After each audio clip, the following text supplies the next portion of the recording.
Hi friends, வணக்கம். Welcome to கோழி kitchen. இப்போ சம்மர் ஹாலிடேஸ் தொடங்கிடுச்சு. வீட்டில் எல்லாம் பசங்கள்லாம் வெயில் ஜாஸ்தியாக இருக்குது, இன்டோர் கேம் விளையாட ஆரம்பிச்சிருவாங்க. அதுக்கு தான் நான் கோவிடில் போட்டேன். அதோடு நான் இப்போ தான் போடுறேன் இந்த பல்லாங்குழி ஆட்டம். பாருங்கள், நம்ம எப்போதுமே 5 போட்டு விளையாடுவோம். இதில் வந்து நான் எதுக்கு காமிக்கிறேன்னா 6 போட்டு விளையாடுறது. இந்த கேம் பேர் வந்து காசு பாண்டி அப்படின்னு சொல்கிறது. இதில் 6 போடலாம், 12 போடலாம், அப்படி போட்டு விளையாடலாம். இதுவும் இன்ட்ரெஸ்டிங்காக தான் இருக்கும். இந்த பழமையான விளையாட்டு முறைகள்லாம் பார்த்திங்கன்னா ஏதாவது ஒரு பாடத்தை கற்றுத்தர்றது மாதிரி தான் இருக்கும். இது கூட நம்ம என்னென்னா இது மூலியமாக, விளையாட்டு மூலியமாக மக்களுக்கு வந்து இந்த ப்ளேவே மெத்தட்னு சொல்கிறாங்களே, அது மாதிரி தாங்க இதுவும். நம்ம காசை சேர்த்து வைக்கிறது எப்படின்ற மாதிரி தான் இதெல்லாம். முன்னாடி ஒரு 4 கேம் போட்டிருப்பேன் இந்த பல்லாங்குழியிலேயே. இப்போ இது அடுத்த கேம் வந்து காசு பாண்டி. இந்த காசு பாண்டியில் பாருங்கள், 6 நான் ஃபில்லப் பண்ணுறேன். நடுப்புற 2 குழி விட்டுடுறேன். அது என்னென்னா அதான் பேங்க்கு. அந்த 2 குழியும் பேங்க்கு. அதில் வந்து நம்ம வந்து ஃபஸ்ட்டு ஃபில் பண்ணக்கூடாது, ஆனால் நம்ம போடும்போது போட்டுகிட்டே வரணும். பாருங்கள், நான் உங்களுக்கு காமிக்கிறேன். இதை போடும்போது போட்டுகிட்டே வரணும். சாதாரணமாக நம்ம எப்போதும் எப்படி விளையாடுறோமோ அதே மாதிரி தான் இந்த கேமு. அதே மாதிரி போட்டுகிட்டே வரணும். இந்த பக்கம் இருக்கிறவங்க இப்படி தொடச்சி எடுத்துக்கிற மாதிரி தான் தொடச்சி எடுத்துக்கிறோம். பாருங்கள், அவங்க அடுத்து ஆப்போசிட்டில் ஆடுறது.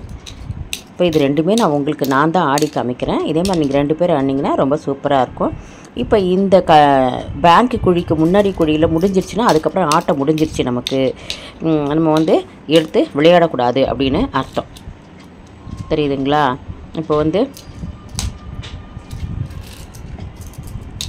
அதோடு நம்ம ஆட்டத்தை நிறுத்திடணும். இல்லை அந்த பேங்க் குழியில் முடிஞ்சிருச்சுனாலும் நமக்கு ஆட்டம் முடிஞ்சிருச்சு. ஆனால் பாருங்கள், இப்படி விளையாடிக்கிட்டே வரும்போது உங்களுக்கு விளையாடி தான் நான் காமிக்கிறேன். இதில் வந்து 3 இருந்தால் வந்து பசுவம், இல்லாட்டா முத்து அப்படின்னு சொல்லுவாங்க. நம்ம முன்னாடிலாம் 4 இருந்தால் எடுத்து வச்சுப்போம். இந்த விளையாட்டில் வந்து 3 இருந்தால், நம்ம 6 காய் போடுறதுனால 3 காய் இருந்தால் முத்து. அது இப்போ நம்ம இதை போட்டுக்கிட்டே வரணும். இந்த பேங்க் குழி இருக்குது பாருங்கள், அந்த குழிக்கு முன்னாடி குழி வந்து முடிஞ்சிருச்சுன்னா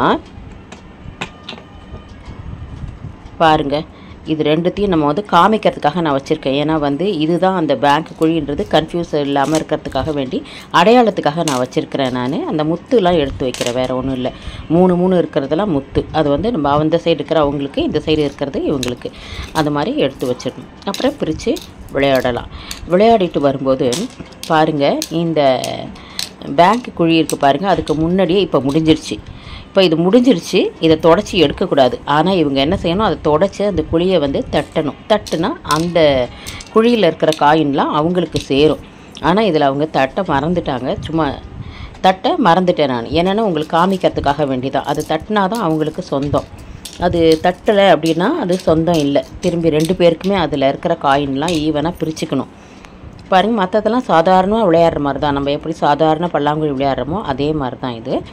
பாருங்கள், இப்போ பிரித்து விளையாடுறோம்.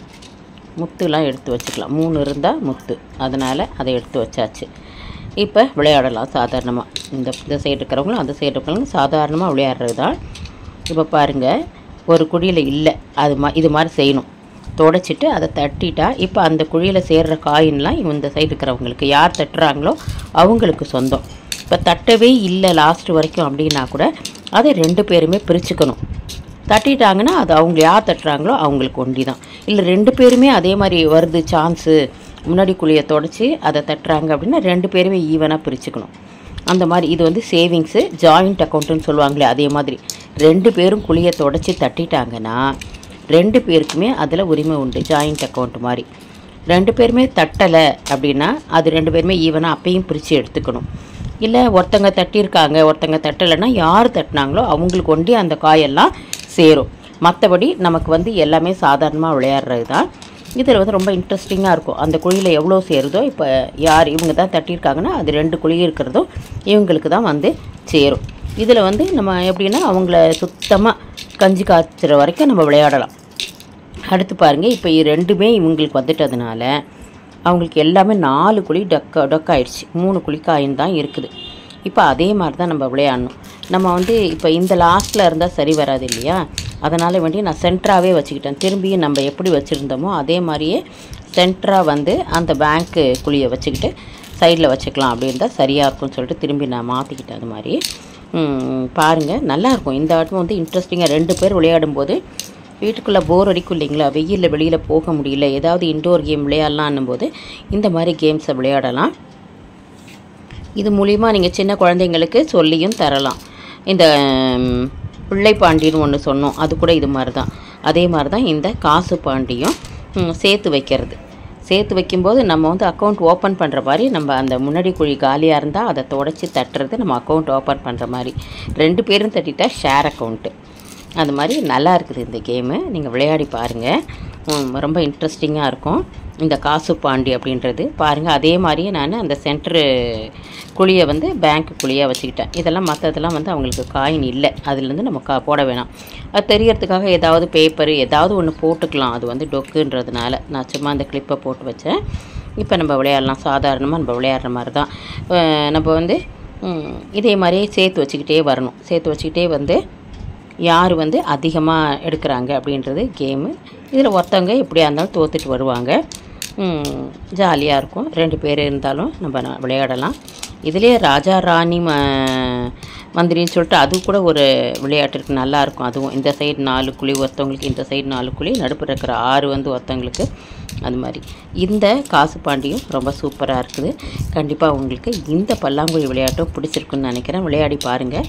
பிள்ளைங்க வீட்டில் ஹாலிடேஸில் சும்மா இருக்கும்போது இது ஜாலியாக இது மாதிரி விளையாண்டிங்கன்னா இன்ட்ரெஸ்ட்டாக விளையாடுவாங்க. இது மூலிமா அவங்க ட்ரிக்ஸும் வரும், கவுண்டிங் வரும், நிறையா கற்றுக்கலாம். அவங்க சின்ன குழந்தைங்கள்லாம் விளையாடும்போது கவுண்ட் பண்ணுறது, எதை எடுத்தால் நமக்கு எதை பாண்டி கிடைக்கும் அப்படின்னு அவங்க வந்து கற்றுக்கிறது. இதெல்லாம் வந்து நிறைய விஷயங்கள் வந்து இந்த பல்லாங்குழியிலேருந்து நம்ம கற்றுக்கலாம். அதாவது ப்ளேவே மெத்தட், இது வந்து ப்ளேவே மெத்தட் முறையாக தான். இப்போ 6 காயின் போடுறோம், 5 காயின் போடுறோம், 12 போட்டு விளையாடலாம். இதெல்லாம் வந்து ரொம்ப இன்ட்ரெஸ்டிங்காக இருக்கும். அதுவும் இந்த சோழியில் விளையாடும்போது ரொம்ப ஜாலியாகவே இருக்குங்க. ஒரு மாதிரி இது டச் அண்ட் ஃபீல் மாதிரி இந்த சோழியில் விளையாடும்போது ரொம்ப நல்லாயிருக்கும் விளையாட்டு. பாருங்கள், 3 எடுத்து வைக்கிறேன், தட்டிட்டா இப்போ இந்த குழி இங்கே இருக்கிறவங்களுக்கு சொந்தம். பாருங்கள், அது வந்து ரொம்ப நல்லா இருக்குது அது விளையாடுறதுக்கு. இது வந்து இங்கே முடிஞ்சிட்டா அவ்வளோதான், அதோடு நிறுத்திடணும். மற்றதெல்லாம் நம்ம சாதாரண பல்லாங்குழியில் விளையாடுற மாதிரியே தான். நீங்கள் விளையாண்டு என்ஜாய் பண்ணுங்கள். இது உங்களுக்கு பிடிச்சிருக்கா அப்படின்னு சொல்லிட்டு கமெண்ட்டில் சொல்லுங்கள். இந்த குழிக்கு முன்னாடியே முடிஞ்சிடுச்சுன்னா அப்படியே நிறுத்திடணும். அவ்வளோதான். ரொம்ப இன்ட்ரெஸ்டாக இருக்குது கேமு, விளையாண்டு பாருங்கள். திரும்பியும் தொடச்சி தட்டிட்டாங்க. இப்போ இது வந்து எந்த சைடு விளையாண்டாங்களோ, யார் தட்டினாங்களோ அவங்களுக்கு கொண்டு இந்த குழி வந்து சொந்தமாயிடும். இப்போ அது வந்து யாருமே எடுக்கலை, தட்டலை அப்படின்னா என்ன செய்யலாம், பிரித்து எடுத்துக்கலாம் 2 பேருமே. இப்போ அவங்களுக்கு ஆட்டமே இல்லை அந்த சைடு இருக்கிறவங்களுக்கு, அதனால் இந்த சைடு எல்லாம் எடுத்தாச்சு. இது வந்து தட்டவே இல்லைன்றதுனால ஈவனாக பிரிச்சுக்கணும்.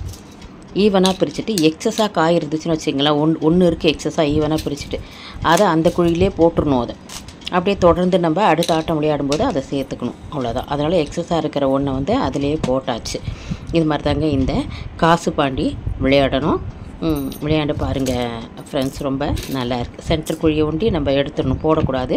அது வந்து பேங்க் குழி மாதிரி வச்சுக்கணும். சேவிங்ஸ் பண்ணுறதுக்காக இருக்கிற குழி அது. Thank you friends.